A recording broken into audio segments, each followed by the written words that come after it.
So, Rhonda, I'm so excited to be with you today as we prepare for our annual sabbatical and to talk about it and to learn a little bit more. So, tell me and the people, what is Beloved Community's annual sabbatical and what prompted your decision to implement this rest period? Yeah, Stephanie, I'm super excited and excited for you to go on your first sabbatical. I can't wait to talk about it. So in 2020, our founding team was making some observations about how we were showing up at work. We were a team of all women and mostly women of color. And we had already implemented unlimited paid time off as a policy. We weren't doing hourly tracking. If you need to go to a doctor's appointment or pick your baby up early or check in on your mom, go, right? We understand the labor that women carry in our family lives in addition to work. And so we were being really intentional about that. But when we looked at our data, we hired our first team in 2019. We looked at the data in 2020 to see how much time had people taken off as a metric. What we saw was, and I was asked people to guess, how many, you had unlimited PTO, what do you think was the average? How much time do you think people took off for vacation, rest, personal time? I'm gonna say 2.5 weeks, maybe. Wow, that's great. No, we averaged 7 days. We averaged For the whole year. the whole year. We averaged 7 days of vacation time across the four of us. In that first year, we averaged 14 days of physical health rest time. And I skewed the data because I've been diagnosed with breast cancer. So most of the medical leave was because I was out. And so we're sitting there, we're looking at this data, and then we asked ourselves a question what is it? Why didn't people take more time off and more time off just to rest? And what we heard was, because we were a particularly small team, folks were look, I know if I take a lot of time off, that's going to put more work on somebody else's plate. And I'm super aware of how much we're all doing. And so I don't want to step away for too long because it's going to create some other burden. And it felt like a natural, warm, welcoming experience to have. Our team was that unified and cared that much about each other as people. But in that moment, we're but what if we would just all take time off together, right? We need the time. Unlimited PTO isn't a fantasy or a fallacy. It's there because we actually do need time away to rest. And so in that space, we're having the conversation July, August, when we're looking at data. And in France, oftentimes businesses will close for the month of August. It's their vacation month. And so if you're in France traveling for the summer, and my family spends a fair amount of time in France, you know such business is going to be closed for the month. This restaurant is closed, the pharmacy is closed, whatever it is. There's a little sign on the door, we'll be back in September. And so I told the team about that experience and we're okay, that's interesting. And we kind of walked away. And the more I thought about it, the question of how do you make it happen? How do you operationalize it is something that we needed to do some research for, because we're we could all take time off, but what does that mean for our clients? What does it mean for potential funders? What does it mean for marketing, et cetera? We're a fairly new startup at the time. And so I wanted to spend some time researching the operational end, what would it actually look like for us to close up shop for a month? That's intriguing. So since doing that, what impact do you think it's had on Beloved? So I think the way that we implement our sabbatical has been, we always named it around collective rest, right? That was the first impetus for us. And naming it as a way to honor the invisible labor, particularly that women do in the workplace and in our family structures, right? So at Beloved, in the same breath, we were naming organizationally that we are a pro-Black, pro-queer, pro-women-led organization. And not just because we have these identities, but because the way that the world of work responds to Blackness and queerness and women in leadership is oppressive, right? So how could we really intentionally build in some ways that center who we are without having to give up what we do in our functions? And so for us, the biggest impact has been, I think, this collective conversation about the value of rest, about what it means to, I took a breath just thinking about this, what it means to feel rest in your body. And what that state of rest can do for the ways that you show up, right? Less from a, it's going to make you more productive, right? We're more interested at Beloved around how it makes you more compassionate, how it makes you more able to connect with people as people, right? We are a people-centered organization. What it unlocks for you from a perspective of a dream and creating with abundance, right? Like there are things that are available to us if we actually slow our bodies down and slow our brains down, and how can we lean into that together? And so I think that's been the biggest impact, that this is, our community is one in which we talk about our rest, our own resistance to rest, the ways that we've been programmed and awarded and rewarded for not resting, for taking on too much, for pushing ourselves to the brink. And we tell people all the time, like, you're not going to get an award for that at Beloved. We actually do need you to rest. And I think that's been one of the biggest community impacts for us. It hasn't had any negative impact on our bottom line. People ask me that, other leaders ask me that all the time, like, how do you still make your money? Are you still in growing mode, et cetera? When we implemented our first sabbatical, we had 4 staff. Today we have 30. We've been on our same trajectory, our same growth trajectory. Our budget has been growing as steadily. Our funding and our client support has grown as steadily. And we have some collective time to rest. And so we get a chance to educate our clients and partners and funders and potential partners and funders around what that means and why it matters for our team. But Stephanie, so this is your first year coming into sabbatical with us at Beloved, right? Yeah. And every year I feel like we need different things in sabbatical. And so usually folks who are coming in for their first year will have questions like, is there a deliverable, right? Do I have to demonstrate something at the end of sabbatical, right? Do I have to earn sabbatical? Do I have to demonstrate something before I go on sabbatical that says I can do this, or what's expected of me? And our answer is the only expectation is the rest. And you organize that however you want. And so when you come back from sabbatical, we want to hear how you rested and what the barriers were and how you worked through that. So what's coming up for you? You heard about our sabbatical a while ago. Now we're 10 days out. Your very first sabbatical with Beloved. What are you thinking?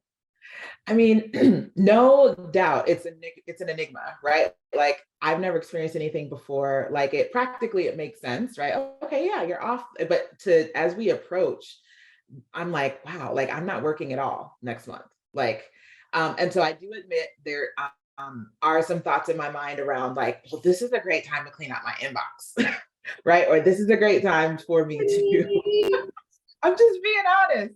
Yeah, it's fair. Like, little things that you never have the time for in the course of just like the normal flow of your work. It's like, wow. And I could come back from sabbatical with a nice clean inbox and I could be ready to go. And, speaking transparently, that there is a piece of me that feels like that could set me up for success. But to your point, there is this underlying feeling like, what is it that I need to do to repay the organization, right, for giving me this rest? Like, I need to come back supercharged and ready to go and organized and like hit the ground running. And so I think my programming of just being in the workforce, and for all the reasons you named, definitely have me thinking that way. And so I've also appreciated a lot of the resources written and in the form of Jackie O, our rest coach, who can like teach us how to rest, like, because that's a thing that we have to learn. And I remember thinking about it, like when I heard about it through the recruitment process and the interview process for this role, I specifically, and this is the first time I've ever been able to do this in my career, took a week off before I joined Beloved. And I went on vacation and purposely planned none. I was like, I'm going to practice resting. Like, I had finished the job, so I didn't have any work to do, no inboxes to clean out, like, right. And I had not yet joined Beloved officially, so I didn't have any things to read. I mean, I could have, the overachiever in me could have found things, but I resisted that. I just said, what it would be just like practice resting. Because I remember learning through the process how important that was to Beloved's culture, and me knowing I was coming in as a leader, wanted to be able to model that. And so I'm looking forward to next month.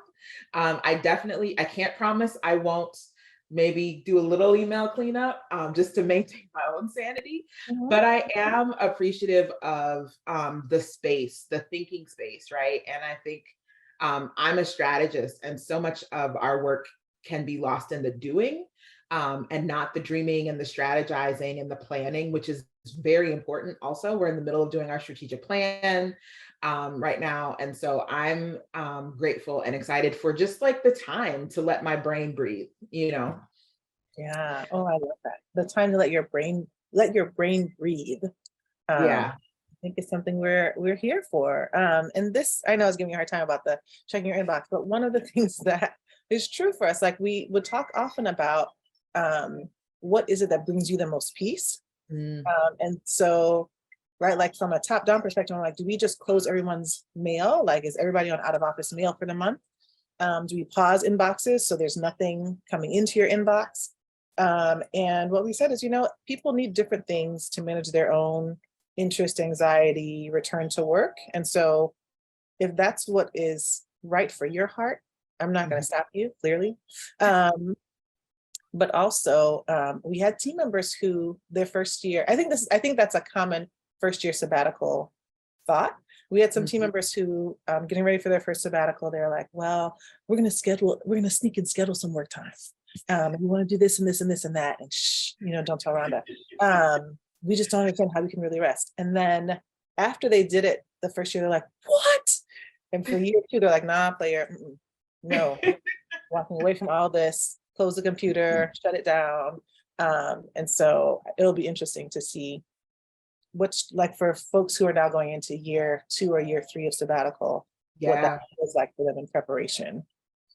Yeah, I mean, speaking of preparation, like I know we've had a lot of conversation about it on our team, but like for you, especially when you made that decision to implement it, like what went into the preparation and how did you prepare the organization and the systems to be closed for an entire month? Mhm.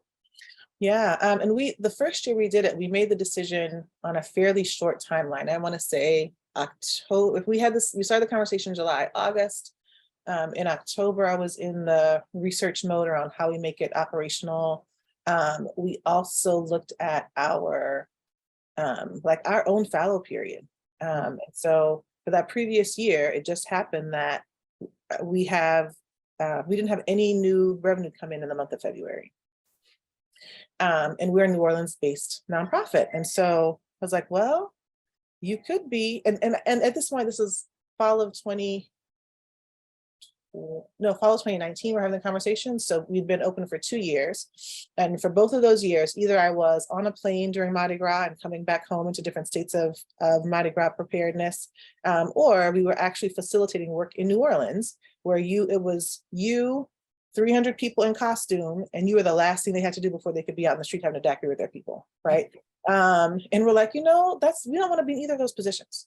Mm. If you're from here, you don't want to have to be on the plane away to be working with the clients who are not based in New Orleans. And if you are here, you want to be able to really deeply lean into all of your family time.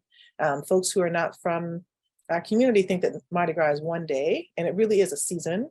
We really are, in the same ways that women create culture and put on culture and holidays at every other time of the year, we also put on Mardi Gras. And so you're doing a lot of cooking, you're doing a lot of crafting, you're doing a lot of family time, you're shepherding your kids to their experiences.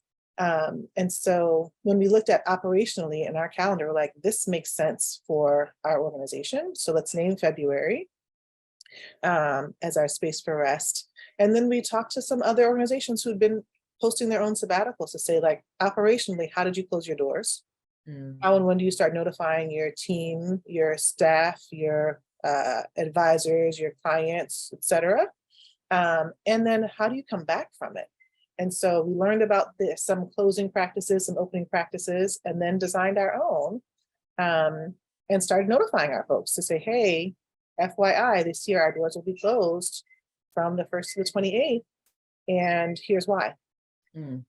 And so it gave us some space to think about what it means on the programmatic side, what it means on the fund development side, and what it means on the finance and operations side, right? Like in any business, nonprofit, school, et cetera, there's usually a space where programmatic folks can take a break Those of us who are on the ops, admin, finance side Right. of the house, if you're running HR, you're running payroll, you don't get a break because people need to get paid. People need Mhm. to get benefits to work. And so that was probably the biggest thing for us, is thinking through how to make sure that those systems keep working. Because we're a small team, we still contract out most of those supports. And so it was really, yes, payroll is going to happen. Making sure all of our contractors were aware that we were away, but that they should maintain their regular responsibilities. And then starting to notify our regular contractors to say, actually, because we're going to be on break this month, please submit double invoices in January, or hold your invoices until March, right? Like, we want to be able to manage the expectation, and not have the folks who rely on our payments to be stressed out and strained economically because we were on sabbatical. So Yeah. those are some of the operational things that made sense, for us to plan for. Yeah, I definitely understand that. And it's got me thinking about you as a leader specifically. In my career, I've had the opportunity to be proximate to a lot of CEOs or executive directors or people running organizations. And I've observed that it's not just a job for you guys, right? Especially you as a founder, like Beloved is your baby. And it's tied to who you are, and you are a part of Beloved's brand in a way. And so how do you prioritize rest Mhm. during the month of February or during our sabbatical while navigating all these other organizational priorities? Like, do you get an opportunity to really disconnect as well? Oh, goodness, Stephanie. Am I lying to the people? No. I do have opportunities to disconnect, but you're right though. As a CEO, as a founder, for an organization that's still in startup and growth mode, there's very little time that you actually have off, right? You're always somehow available, for what the people need. What's been helpful for me is having the collective rest, right? Because, like, I'm going to go on a vacation, I'm still going to take calls. Mhm. If I'm going on a blank, I'll still answer your texts from the basketball game. Um, but the collective part actually supports me more as a leader. Um, Hmm. and Beloved is my fourth venture. It's the first time that we've been able to have real collective shutdown for a full month for the whole team. Yeah. Or we'd like send programmatic staff off, or like our ops admin team might get a week or 10 days where we stepped away. But this actually provides the resource that I need to rest, Mm. because I know that we don't have any other fires that are going to happen because none of the rest of the team is in. Yeah. And especially now as we're going, this is our third year doing sabbatical. We built the communication relationships with our funding partners. It says, hey, this is what the contract looks like. Here's what the reporting looks like. We're going to be on sabbatical. And so let's make sure that when we build this contract, we're working around that month so that you're not stressed out. We're not having any unmet expectations around when something is going to get submitted. And so that also feels like it gives us the space and the protection, for even me to Mhm. sit down on the sofa starting February 1st. Whew, it's coming. It's a week from today. Okay, It's a week. It's a week away a week today. We're away. gonna make it. Yeah, we're gonna make it. Rhonda, my last question to you is really the alignment between sabbatical and your vision for Beloved and our work, right? Our work in diversity, equity, and inclusion, and what it really means for the work we do around anti-racism. How are those connected? Yeah. Cool, Stephanie. This is the last question. It's heavy. That's what we do, though. I think the relationship is really inextricably linked, right? Like, so much of what happens and is done to us in this society is around the value of our labor. Mm. It has been, right? If this country was built on the value of our labor, um, there has not been a space to say it's okay for you to rest. Mm. We were raised, I'll speak for myself as a Black woman raised in Louisiana. We are raised with this: you have to be twice as good, you have to work twice as hard, you have to deliver, and there's pride, right? There's pride in being able to deliver this work. I can't remember ever seeing my grandmothers have intentional rest in the house. Like I can picture them falling asleep with the TV, right? But not, this is a day where they get to rest. And what could have been possible for them in their lives if they had had the space and the time, both from their work life and from raising our family and from, in lots of cases, raising the whole neighborhood.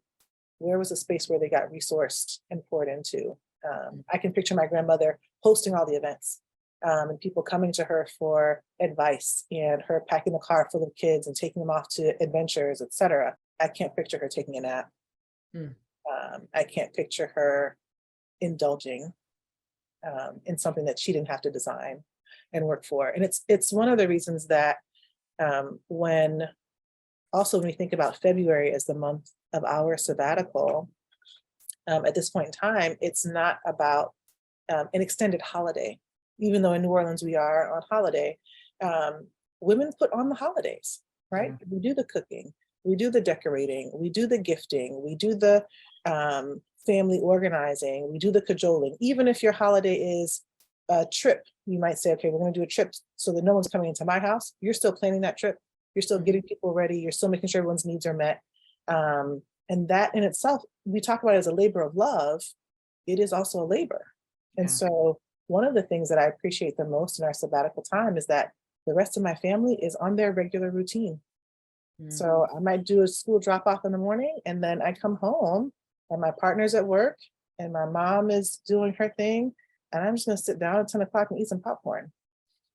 That's what rest might look like for me on February 1st. But we need that space, because while we enjoy and relish in having a full house, nothing makes me happier. And I'm looking forward to a full house this year during Mardi Gras season. It's not the same type of rest. And I want us to be able to have that perspective, that we don't have to keep producing in order to be loved, respected, valued, and cared for.